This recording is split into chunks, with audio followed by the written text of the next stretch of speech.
America. When you come to this city and you have the right idea and you're willing to work hard enough, anything is possible in this city. And there's nowhere else in the world that you can go out with $200, have a great dinner, go out and party all night, have a blast, see some shows, do this and that, and come home with $1,000.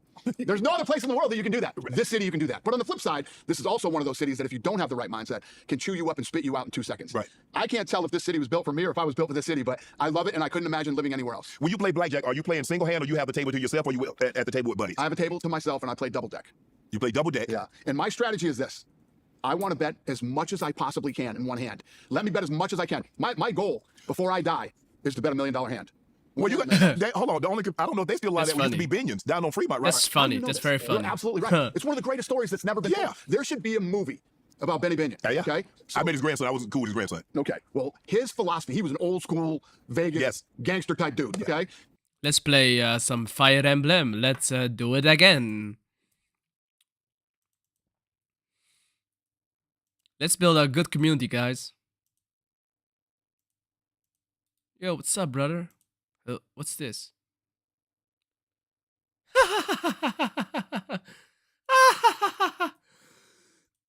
Love you too, brother.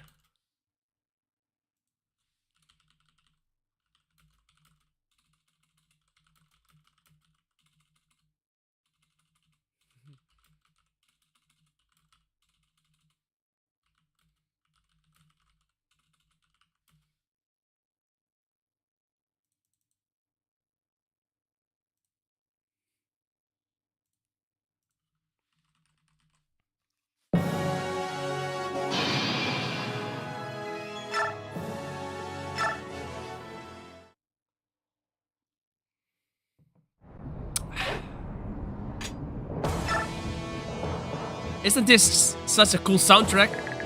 I love it.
You know what's cool about this game? The stronger your bond are,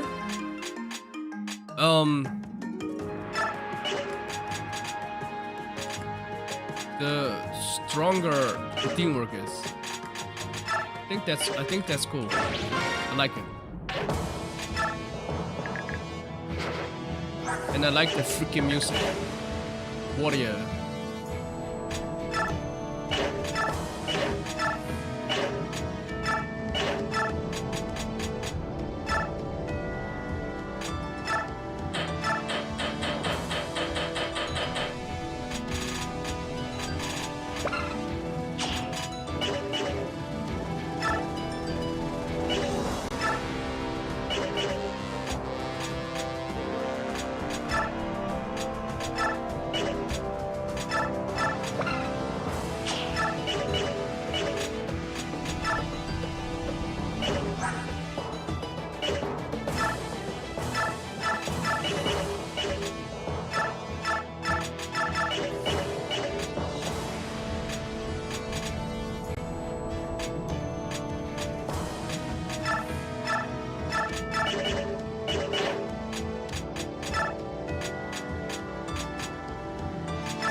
he's a little bit slow.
Oh, nice.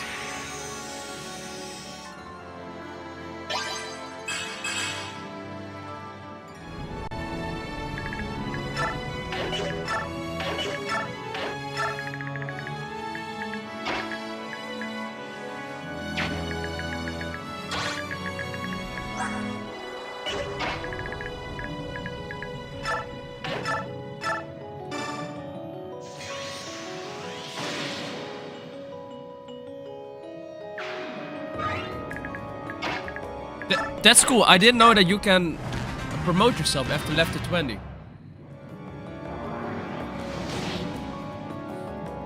Oh, I'm going to crush that guy.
Bye.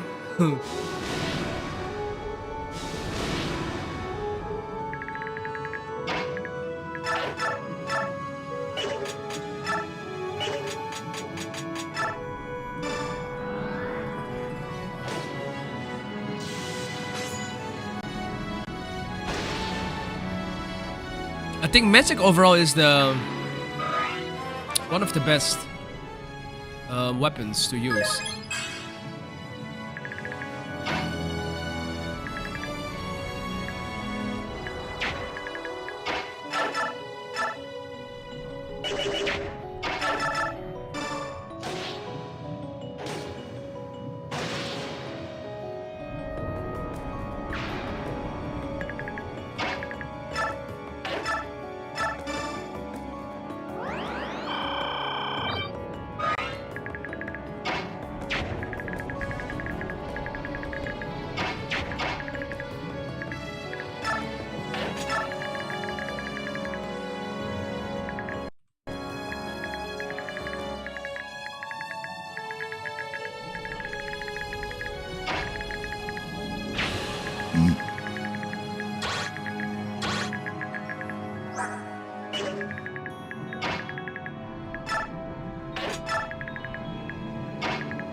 interesting.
No.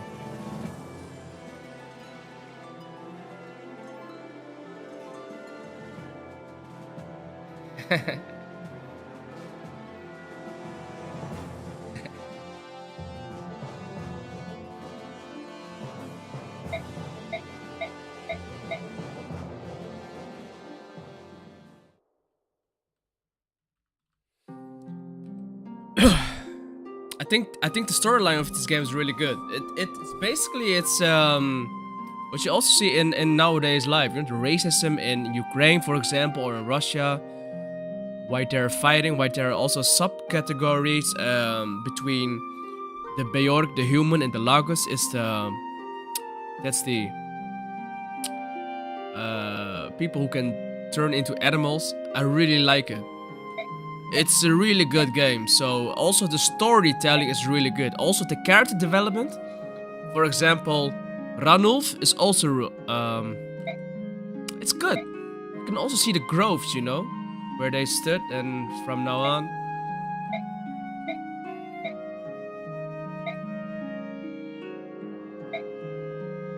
You know, but most games nowadays, the storytelling, it needs to be on point. You know, the games from 200 years ago, it was just, you know, hardcore. Yeah. Woo! Master.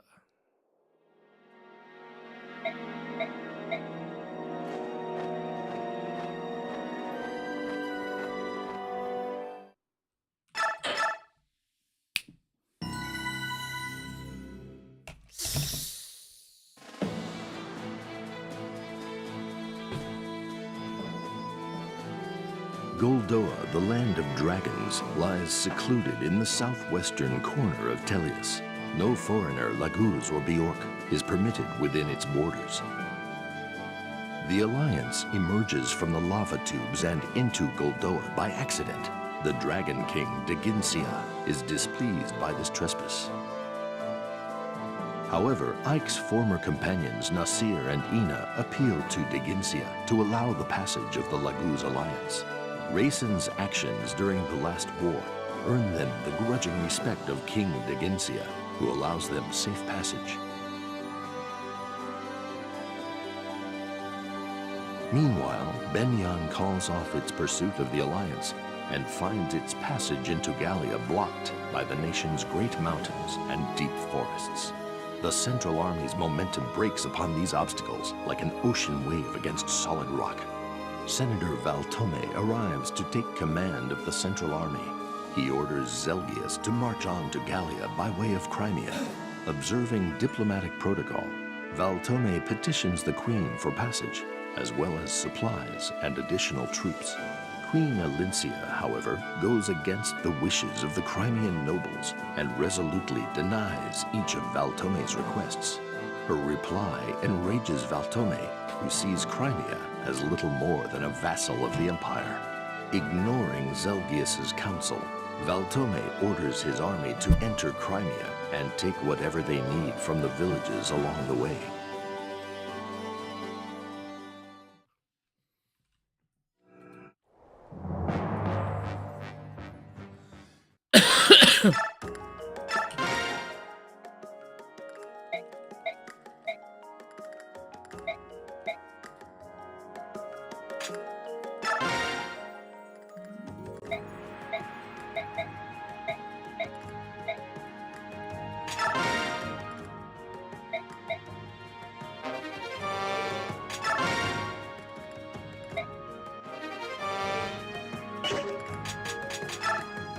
No!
Wait, I forgot something. These guys are always fighting, you know. Yeah.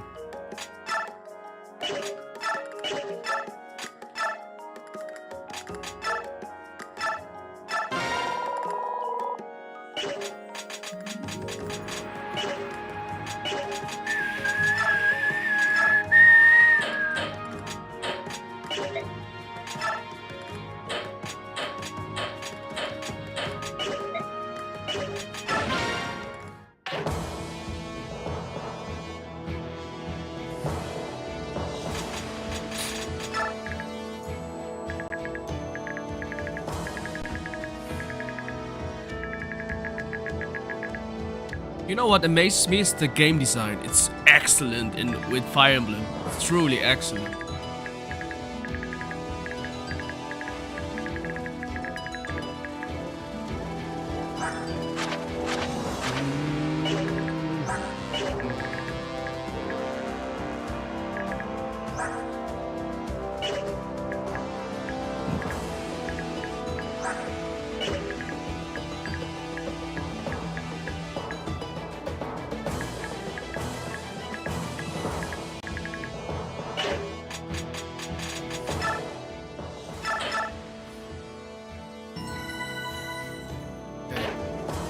13 hours is not that long.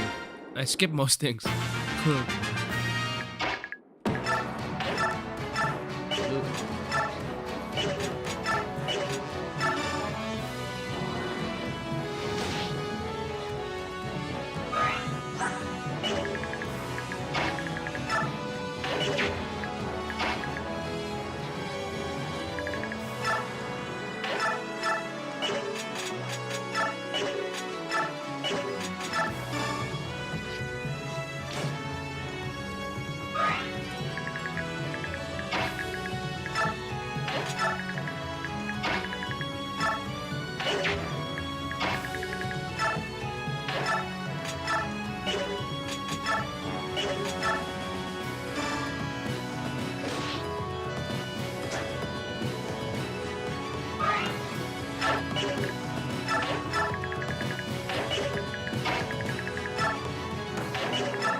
Whoa, what is he? Sniper.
Defeat boss. Okay.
Good for Jeffrey.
He sucks, man.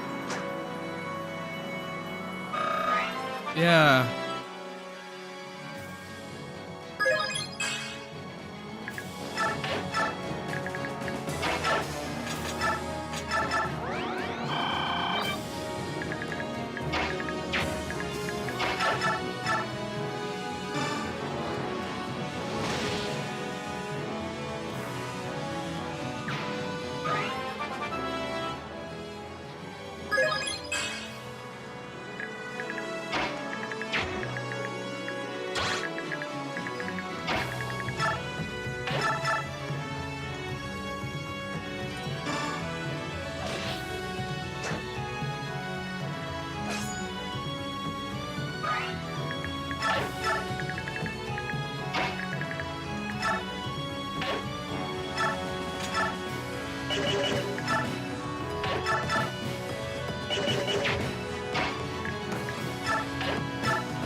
After Alencia's meeting with Valtome, the Crimean royal knights returned to the capital of Melior, leaving the border villages between Crimea and Gallia completely undefended. The Benyan Central Army crosses the border once more, but Crimea makes no move to march against it. Valtome sees this inaction as a sign of Crimea's capitulation to Benyan's demands. The Benyan forces occupy the Crimean castles and forts on the border with Gallia and prepare to launch their attack.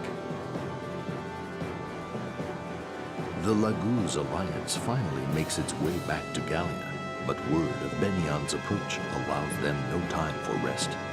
The news that Gallia's ally Crimea has allowed Benyan to travel through its lands comes as a great blow to the Laguz alliance.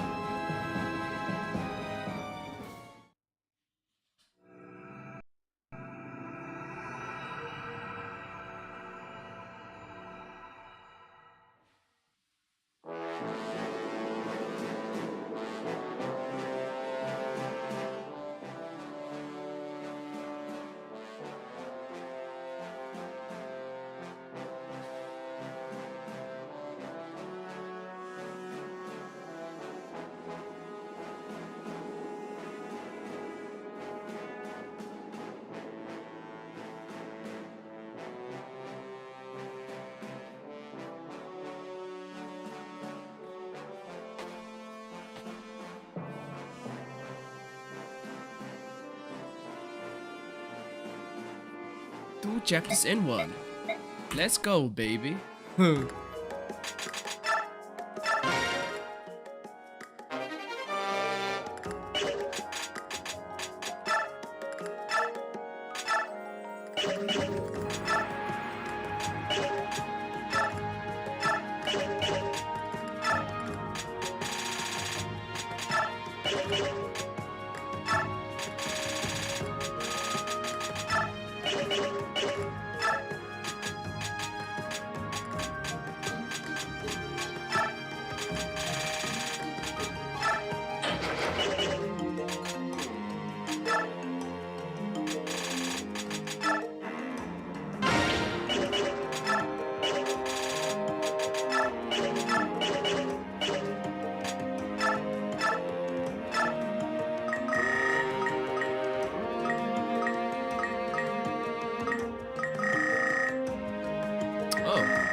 You know what? I'm quitting.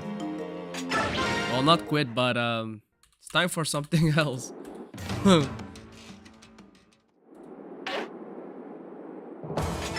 Damn, I love the song, man.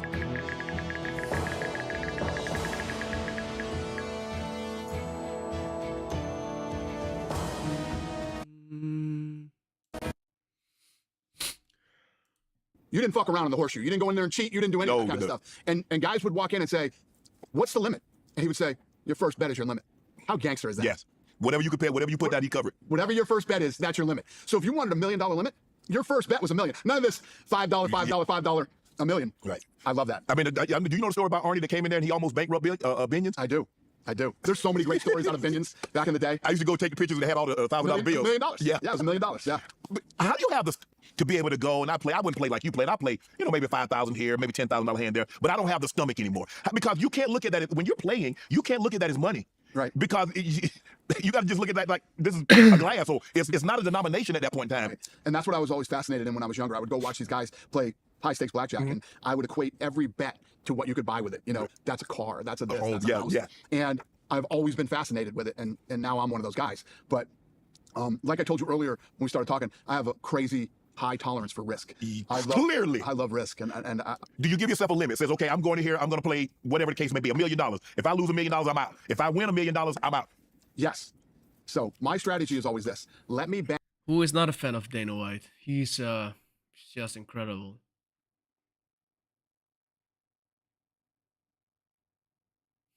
And he's funny.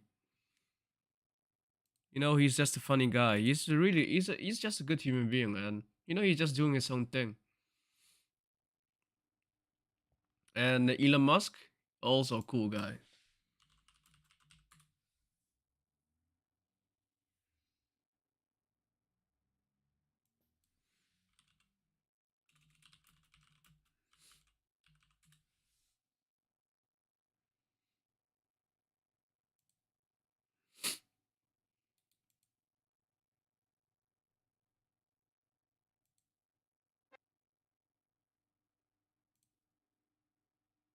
All right, guys, the boys got something for you today. If you're suffering camp, it's time to in that short period of time that they have already jumped him to a guy that has beaten a world champion, has already submitted the #1 contender at light heavyweight. It felt like one of those situations where Bo Nickel was going to get fast tracked and he was going to find himself overwhelmed, in over his head, and then not be able to help it. Bo started on this thing, and the whole time, because when you run side to side or parallel to another guy around your age with the same type of style, with the same type of hype, it is inevitable that they will compare you. People have already started to compare him to Khamzat Chimaev. How do they stack up? Can he wrestle him? Can he do this? Can he do that? That's not a real thing.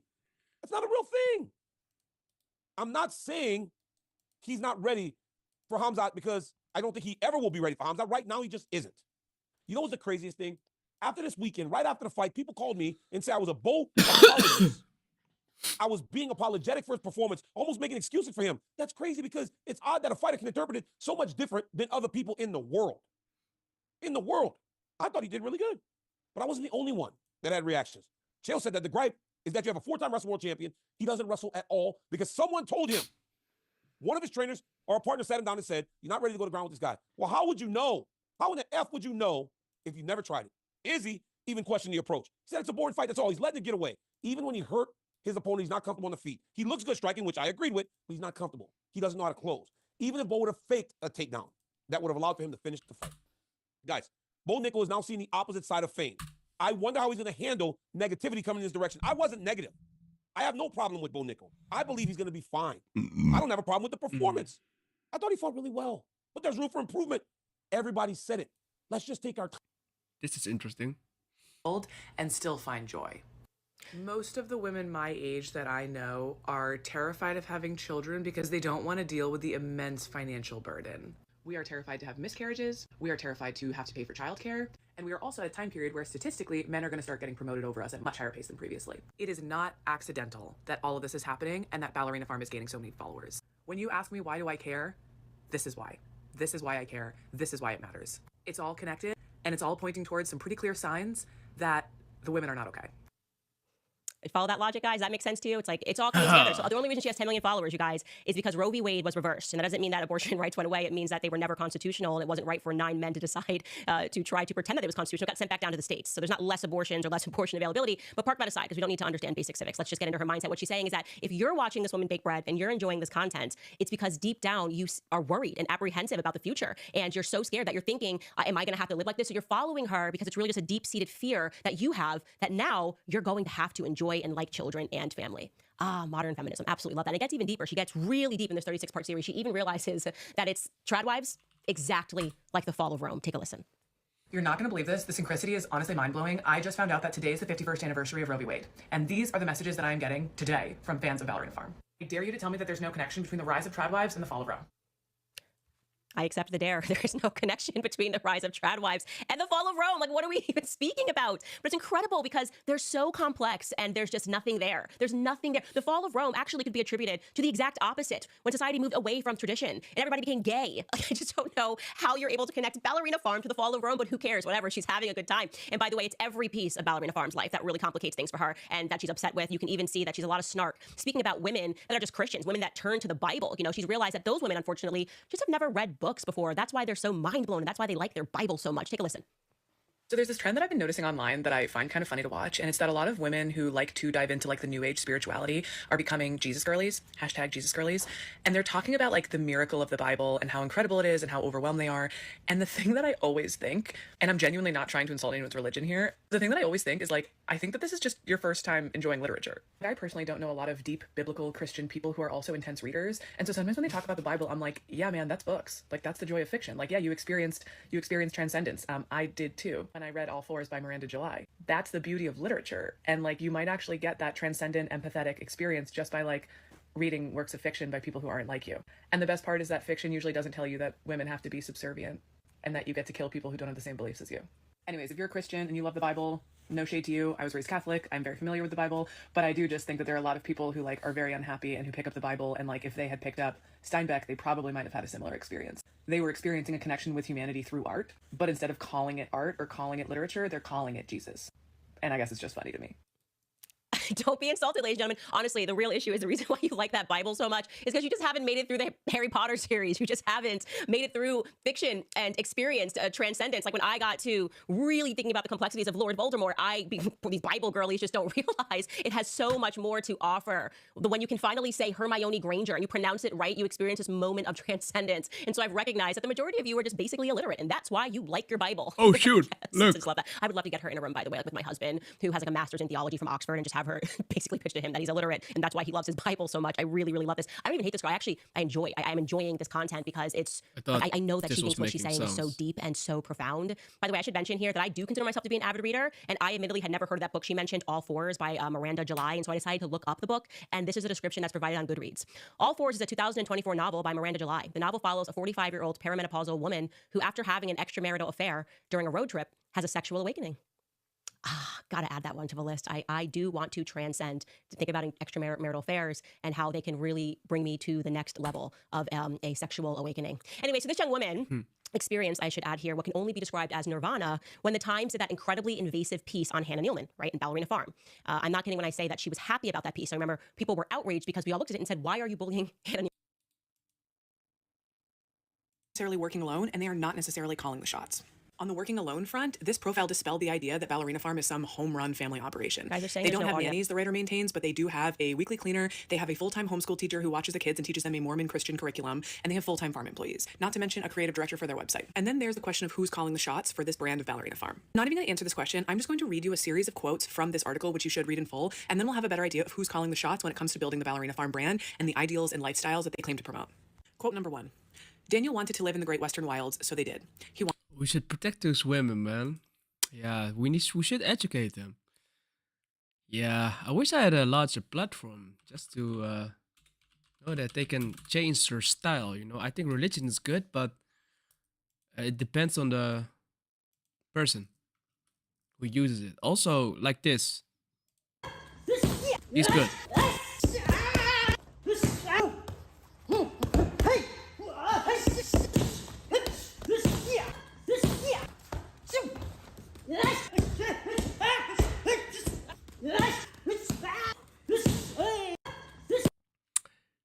That's cool.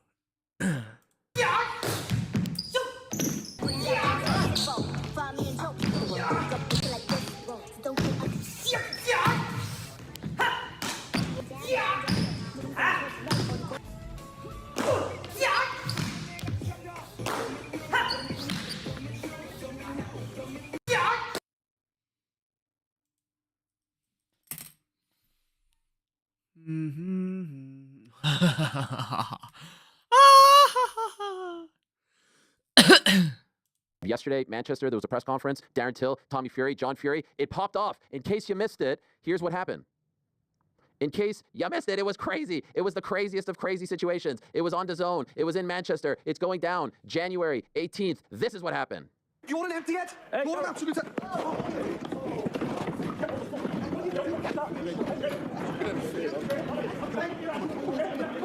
I think this is good for Darren Till to draw joining us now. After that, 24 hours later. some Darren, I new was worried people. for you, my It's friend. really What good. the- Very, very smart. Worry for me. What do you do? I've never seen the Fury shit themselves like that. The Fury's got bullied. Gang of shit houses. Little John Fury, you know this man's crazy. He's going to come after you. You can't call him Little John Fury, Darren. You can't call someone crazy who's just walked out of a press conference area. Nobody held him back. I had 10 security hold me back. What did he do? Nothing. I'm going to terrorise him and his whole family for the next fucking 9 weeks. How many- No one's going to do anything about it. How many members of the family were there, do you reckon? There was him and the security. I was on my own with my coach. And do you feel like they were trying to gang up on you? Well, they left the press conference. I never.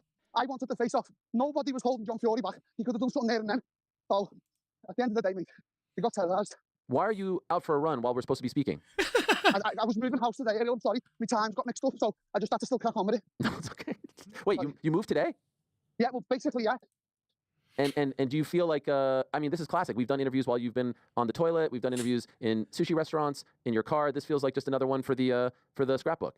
Yeah, of course. How much do you weigh right now? I'm a big fat cunt. Can I ask specifically? About 115 kilo. 115 kilo, 115 kilo. Let me just do the math here. And are you out of breath? I mean, I feel bad. I'm fucked. I'm just going to stop for a pint in a minute when I get off this. That's 253 pounds, by the way. Is that the biggest you've ever been? Yeah, why not? We saw the footage of you shadowboxing, and everyone was taking the mickey. They were taking the piss. Did that hurt your feelings? No, mate, no. Do you actually know how good of a striker I am here? I think everyone knows. Come on. Were you just messing with us with that footage? Obviously, mate. Obviously. You want him to think that you're just an amateur. I don't give a fuck what he thinks. I'm coming for war with him and his whole family. Me against them. The bullies got bullied. Got terrorised out of a press conference. Why do you say they got bullied? Well, did they not? Ariel, did they not? Did they not? Do you think you got in their heads, under their skin? Well, I'm asking you, what do you think happened? Like, who won that exchange? Like, just be neutral. Sure, I thought you had a good performance. I thought you were quick with the zingers. You were going at both of them. And do you think Tommy needs his dad up there in order to go toe to toe with someone who can talk like you? I don't know, mate. Obviously, Tommy, I ain't got no one, Ariel. I've come to the conclusion in this world. It's me, one or two friends, my coach, my missus, and my kids. And that's it, mate. I'm a loner. I don't need people. I don't need to be walking around in entourages like Khabib and Nate Diaz. No disrespect, but why have you got 20 guys with you at all times? What are you afraid of? See with me, Ariel. If the Furies do meet yesterday, all of them, I'm not asked if I get my head smashed in. That's the difference. You're walking around in 20 man. What for? What? You're going in the shop to get a Gatorade and you're taking 20 man with you. What are you afraid of? I'm not fucking arsed, mate. You just call upon your good friend Khamzat Chimaev. That's all you really need. Would you call him to be there for the fight on January 18th? Khamzat and Joe Egan are coming in the fight. Oh, there you go. Are they cornering you? Joe Egan's fighting John, and Khamzat can corner me if he wants. We'll see what's what then. Isn't it? Yeah. And so did you have any interaction with Tommy before the press conference or after the press conference? No. I'm not here for friends, Ariel. I've made friends like towards the end of my UFC career, I had a shitty end. And I've been waiting for 2 years for this shit now. I've got pure aggression and pure violence to take out on someone. So I'm not here for fucking friends. I'm not even here for friends. I just want to fucking fight. I did hear you say that several times. I don't know how much I'm getting paid. How is this possible? I don't know. I have not got one clue how much I'm getting paid. I could look in the contract now and see, but I signed it without looking. Why? It's truth. Because I don't fucking care. When are you all going to get in your heads that I'm not like all these pussy old fighters out here who are crying? I'm one of the lads from the streets. Yeah. I walk around, bought me day. I don't fucking need no security. I don't need no one holding my hand. It's me. I'm not arsed. All these fighters are crying about how many hotel rooms they get and how many fights they get. I'm not arsed. They're trying to get me to go down in cars, luxury cars. I'm like, mate, I'll just get on the train. Guys, have a nice night. And I certainly don't give a